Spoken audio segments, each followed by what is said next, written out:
Կադաստրը թուղթ է տվել, տեսեք, ջրանցքը մայրուղիային ջրանցքը, մայր հատվածը 16 կիլոմետր է։ Ինքը ասում է, որ օրինակ 5.5 կիլոմետրը իմն է, ճիշտ է։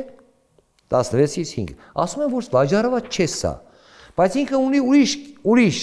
5 կիլոմետրից ընդամենը 3 կիլոմետրի վկայականներ, որտեղ սա զավեշտն է մեր պատմության։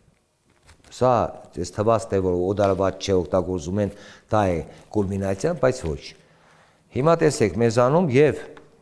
այս եւ նախորդ իշխանությունների կողմից մարդիկ դատապարտվել են։ Մարդկանց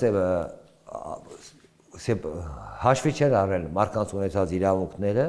հետ են վերցրել պետությանը, ջրային հողերը, կամանդարային հողերը սեփականաշնորհելու պատրվակով։ Լսած կլինեք։ Կադաստրի կոմիտեն 17 թվականին տվել է վկայականներ, որտեղ գրված է ջրային հող սեփական։ Օրենքը